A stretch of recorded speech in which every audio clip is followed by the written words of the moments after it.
Hello बच्चों, I am doctor Atula from doctor Atula's house of biology. Continue करते हैं breathing and exchange of gases. तो इससे पहले हम इसका रेस्पिरेशन का सारे जो स्टेप्स हैं, उसका मैकेनिज़्म है, हमारा ह्यूमन रेस्पिरेटरी सिस्टम है, बाकी ऑर्गेनिजम्स में किस टाइप से रेस्पिरेशन होती है, अलॉन्ग विद दैट सारे वॉल्यूम्स और कैपेसिटीज़ हम पढ़ चुके हैं। इस वीडियो में हम एक्सचेंज ऑफ गैसेस, उसके साथ ही हमारे कुछ जो कॉमन रेस्पिरेटरी डिसऑर्डर्स हैं उनकी बात करेंगे। तो गैसियस एक्सचेंज कैसे होता है? अगर हम गैसियस एक्सचेंज की बात करें तो क्या बात कर रहे हैं हम बेसिकली कि कार्बन डाइऑक्साइड कैसे हम ब्रीद आउट करके बाहर निकाल दें हमारी सारी बॉडी में से, और ऑक्सीजन हम इनटेक कर सकें, क्योंकि आपको पता है ऑक्सीजन की यूटिलाइजेशन सेल्स में होनी है, एनर्जी हमें चाहिए, तो हमारे सारे टिश्यूज़ को और सेल्स को ऑक्सीजन सप्लाई चाहिए। ये सारी चीज़ें किस पे डिपेंडेंट होती हैं कि क्या ऑक्सीजन का अंदर जाना या कार्बन डाइऑक्साइड का बाहर आना, ये सारी ना बीच में कुछ मेम्ब्रेन्स आती हैं, तो वो मेम्ब्रेन्स के थ्रू चीज़ें, मतलब in this case oxygen and carbon dioxide अंदर जाएगी या बाहर आएगी, किस पे डिपेंड करेगा? ये पार्शियल प्रेशर पे डिपेंड करेगा, क्योंकि ये गैसेस है ना। तो गैसेस में पार्शियल प्रेशर क्या होता है कि अगर टोटल एयर प्रेशर देखें तो एक गैस कितना हिस्सा, कितना पार्ट प्रेशर कैरी करती है उसका, that is called partial pressure. तो अगर हमें ऑक्सीजन का पार्शियल प्रेशर की बात करनी हो तो हम बोलेंगे PO2, अगर कार्बन डाइऑक्साइड के पार्शियल प्रेशर की बात करनी हो तो PCO2। एक तो हो गया पहली चीज़ कि पार्शियल प्रेशर पे डिपेंडेंट है। अब दूसरा क्या है? दूसरी चीज़ जो है वो सॉल्युबिलिटी पे डिपेंड करती है। डिटेल्स अभी हम बीच में वीडियो में करेंगे भी, पर लेकिन हल्का सा मैं आपको बता दूं सॉल्युबिलिटी पे कैसे डिपेंड करती है कि जैसे कार्बन डाइऑक्साइड है उसकी सॉल्युबिलिटी 20 to 25 टाइम्स मोर है एज़ कम्पेयर टू ऑक्सीजन। तो इसका मतलब क्या है? ऑक्सीजन में अगर पार्शियल प्रेशर्स में ज़्यादा डिफरेंस होगा, ग्रेडियंट ज़्यादा, डिफरेंस ज़्यादा मतलब ग्रेडियंट ज़्यादा, वो तभी एक्सचेंज होगा। लेकिन क्योंकि कार्बन डाइऑक्साइड में सॉल्युबिलिटी ज़्यादा है उसकी ऑक्सीजन के कंपैरिजन में, तो वो थोड़ा सा पार्शियल प्रेशर का भी डिफरेंस होगा, तभी भी वो डिफ्यूज़ कर जाएगी। तीसरी चीज़, मेम्ब्रेन कैसी है? अब अगर वो मेम्ब्रेन मोटी होगी तो डिफ्यूजन उसमें से नहीं पॉसिबल। अगर वो मेम्ब्रेन की थिकनेस, जो भी रेस्पिरेटरी गैसेस एक्सचेंज वाली मेम्ब्रेन है, उसकी अगर थिकनेस कम होगी तो वो आसानी से उसमें से माइग्रेट कर जाएगी, डिफ्यूज़ कर जाएगी। तो ये तीन बेसिक चीज़ें हैं। 1 partial pressure of the gas, 2 solubility of the gas, and 3 हमारे पास है कि कैसी वो मेम्ब्रेन का स्ट्रक्चर है जिसमें से ये जा रही है। इसके लिए हम सीधा NCERT के डायग्राम को रेफ़र करते हैं। उससे पहले उन्होंने टेबुलेट किया हुआ है कि कैसे पार्शियल प्रेशर्स ऑक्सीजन का या कार्बन डाइऑक्साइड का वेरियस साइट्स में है। उसको भी याद करने के लिए ना एक अगर आप लॉजिक लगा के चलोगे तो आपको अच्छे से याद हो जाएगा। टेबल भी एज वेल एज डायग्राम भी, दोनों में फैक्चुअल नेचर की चीज़ें सेम ही है। पार्शियल प्रेशर्स को ही डिस्क्राइब करते हुए उन्होंने एक पाथवे दिखाया हुआ है। तो सबसे पहले आप देख सकते हो कि सेंटर में हमारा हार्ट पड़ा है। हार्ट में से जो एल्वियोलस वाला पार्ट दिखा है तो आप समझ सकते हो वो लंग्स है। तो कैसे होता है? हार्ट में से पल्मनरी आर्टरी लंग्स तक जाती है। लंग्स में जो गैसियस एक्सचेंज हुआ उसके बाद pulmonary when I, pulmonary when ने आके हार्ट के दूसरी साइड पे उसने सारा ब्लड जो है वो भेज दिया। अब वो पल्मनरी वेन जो है जो लेके आई थी ब्लड, वो ऑक्सीजनेट हो गया ना, मतलब क्योंकि हम करते हैं ना कि लंग्स में जाके गैसियस एक्सचेंज होता है, ऑक्सीजन आनी है वहाँ से। तो ऐसे भी हमने किया हुआ है ना कि pulmonary when is the only when जो कि ऑक्सीजनेटेड ब्लड को कैरी करती है। अदरवाइज सारी आर्टरीज जो हैं वो ऑक्सीजनेटेड ब्लड और सारी वेन्स जो है वो डीऑक्सीजनेटेड ब्लड को कैरी करती हैं। चलो वो तो हम सर्कुलेटरी सिस्टम में दोबारा से डिस्कस करेंगे। वापस आते हैं, अब जो पल्मनरी वेन लेके आई हार्ट तक, वो सारा जो है हमारे पूरे बॉडी पार्ट्स में जाना है। जब पूरे बॉडी में जो चीज़ें जाती हैं उसको बोलते हैं सिस्टमिक सर्कुलेशन। तो सिस्टमिक सर्कुलेशन होनी है, वो कैसे जाएगी? सिस्टमिक आर्टरीज से जाएगी। मतलब जैसे एओर्टा लेके जाती है तो वो सारे बॉडी पार्ट्स को सप्लाई कर देती है। अब सिस्टमिक आर्टरी से वो सारा जो है गैसियस एक्सचेंज वाला पार्ट है, जो भी है, मतलब ऑक्सीजन है या जैसे उसने पहुंचना कहाँ है, वो सर्कुलेट होते होते ब्लड के साथ साथ टिश्यूज़ में चली जाएगी। टिश्यूज़ में फिर गैसियस एक्सचेंज होगा और वो गैसियस एक्सचेंज जो होगा फिर टिश्यूज़ से बाहर निकल के फिर डीऑक्सीजनेटेड ब्लड जो है वो फिर से हार्ट में आएगा। यहाँ से फिर क्लियर आउट होने के लिए पल्मोनरी आर्टरी में चला गया।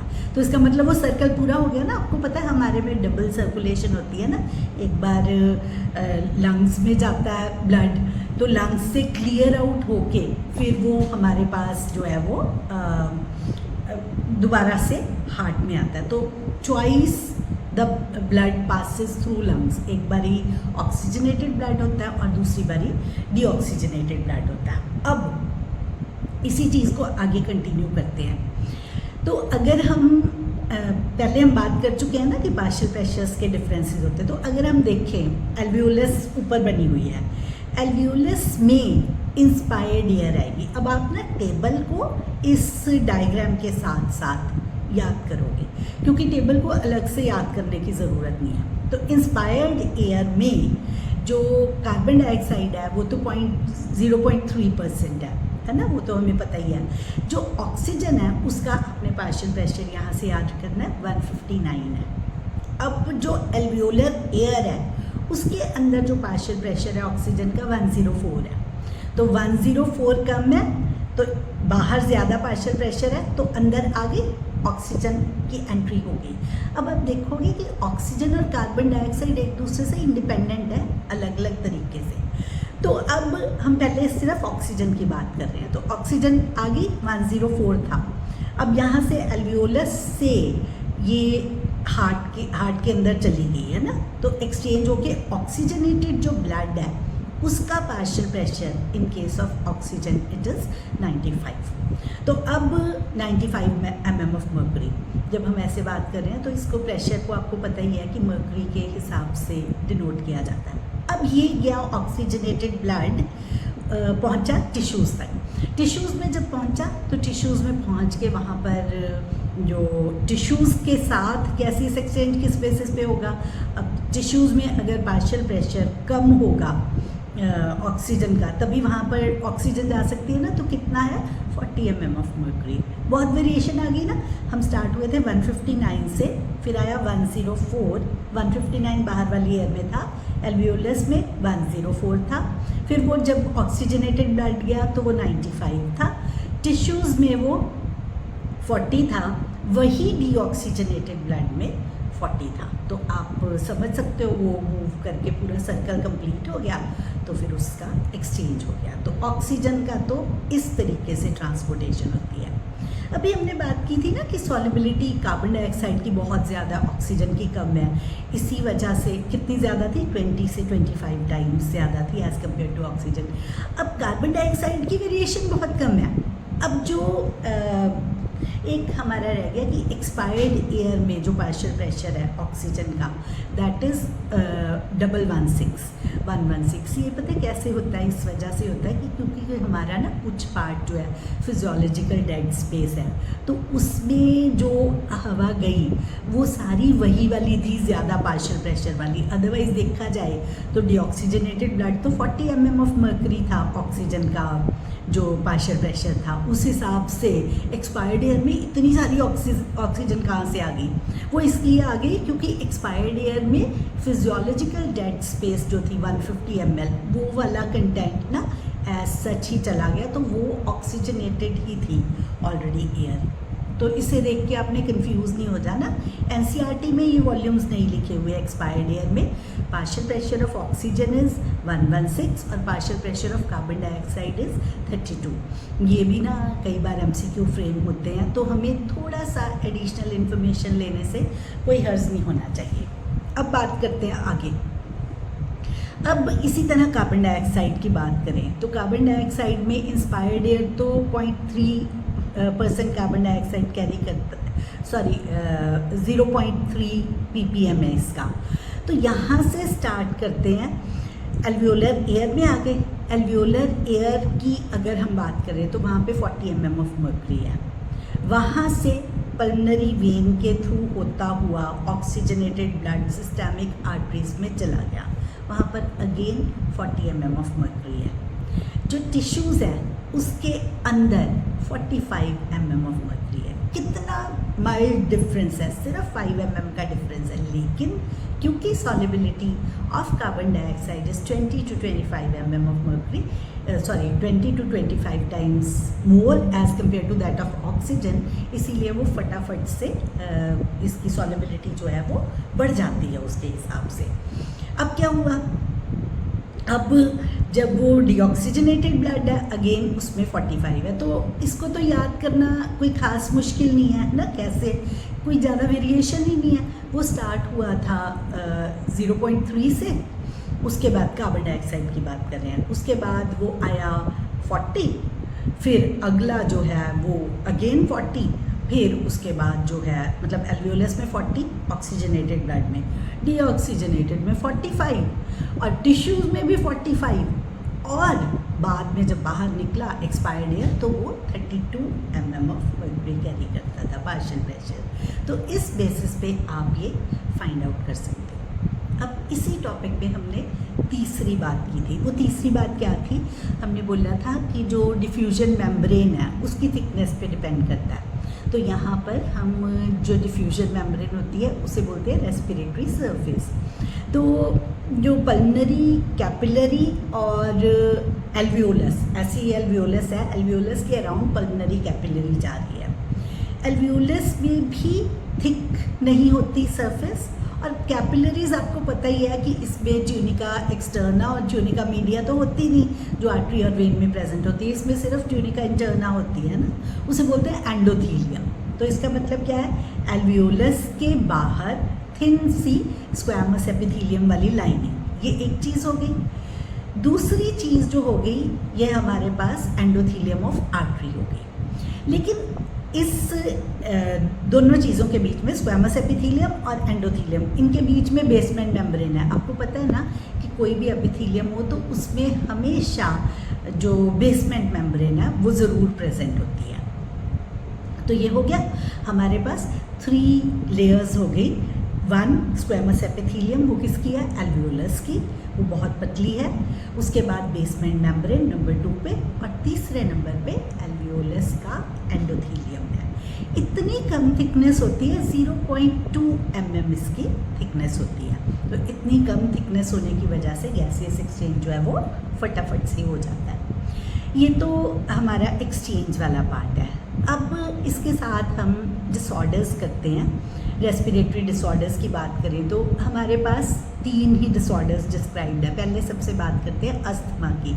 दमे की बीमारी को अस्थमा बोलते हैं। तो अस्थमा में क्या होता है कि ना जो ब्रोंकाई और ब्रोंकियोल्स है ना, उसकी इन्फ्लेमेशन हो जाती है, सोजिश हो जाती है, और उस इन्फ्लेमेशन की वजह से there is difficulty in breathing. तो सांस लेते हुए वीजिंग होती है, वीजिंग होती है ऐसे करके आवाज़ आती है पीछे से, जैसे सांस धौंकनी की तरह चलती हो, तो उसको वीजिंग बोलते हैं। सांस लेते हुए उस पर्सन के साउंड एक डिफरेंट सी आती है, दैट इज़ कॉल्ड अस्थमा।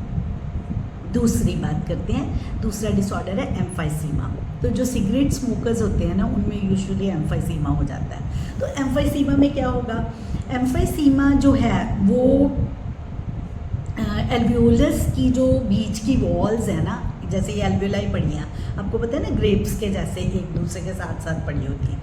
अगर उनके बीच की जो एडजॉइनिंग वॉल्स हैं वो टूट जाएं तो वो क्या होगा, उससे रेस्पिरेटरी सरफेस एरिया जो है वो कम हो जाता है। ये सिगरेट स्मोकर्स जो है वो एम्फाइसीमा उनको हो जाता है, रेस्पिरेटरी सरफेस रिड्यूस हो जाती है इससे। तीसरी चीज़ आती है हमारे पास ऑक्यूपेशनल रेस्पिरेटरी डिसऑर्डर्स या ऑक्यूपेशनल लंग डिजीज़ेस। ये क्या होती हैं, ऑक्यूपेशन कि कोई पर्सन कहाँ पर काम कर रहा है, जैसे जो कोई स्टोन्स ग्राइंडिंग वाले हैं या जैसे सीमेंट फैक्ट्रीज़ हैं या आटा चक्की है, ऐसी जगहों पे जो लोग काम करते हैं तो उनके लंग्स में बहुत ज़्यादा डस्ट चली जाती है। तो हमारा जो इम्यून सिस्टम है ना वो इस डस्ट को कोप अप नहीं कर पाता, तो उसके साथ फाइट आउट नहीं कर पाता। तो क्या होता है, इसमें टिश्यूज़ की पहले अंदर इन्फ्लेमेशन होती है, उससे टिश्यूज़ जो है वो फाइब्रस टिश्यू में कन्वर्ट हो जाते हैं, इसे बोलते हैं फाइब्रोसिस। तो उसकी वजह से जो है पर्सन्स के लंग्स जो हैं वो प्रॉपर्ली काम नहीं कर पाते। तो इस चीज़ से आप कैसे बच सकते हो कि जो लोग ऐसे फैक्ट्रीज़ वगैरह में काम करते हैं उनको प्रोटेक्टिव मास्क पहनने चाहिए। वैसे तो ना प्रिकॉशंस और भी होती हैं, जैसे उनको ना बीच में गैप देना चाहिए कि कुछ ड्यूरेशन वो बीच बीच का गैप स्लॉट्स बनाए जाएं, एक प्रिस्क्राइब टाइम हो जिस तक वो काम करें। इतनी कंडीशंस तो चलो नहीं फॉलो होती, आपको पता ही है, लेकिन ये ध्यान रखना चाहिए कि एटलीस्ट उनको प्रोटेक्टिव मास्क पहनकर ये काम करना चाहिए। तो इस वीडियो में हम इतना ही टेकअप करेंगे। अगले वीडियो में हम जो बचा हुआ पार्ट है कि कैसे ऑक्सीजन और कार्बन डाइऑक्साइड का ट्रांसपोर्ट होता है वो, अलॉन्ग विद दैट कि कैसे ब्रीदिंग जो है हमारी रेगुलेट करता है नर्वस सिस्टम, उसको टेकअप करेंगे।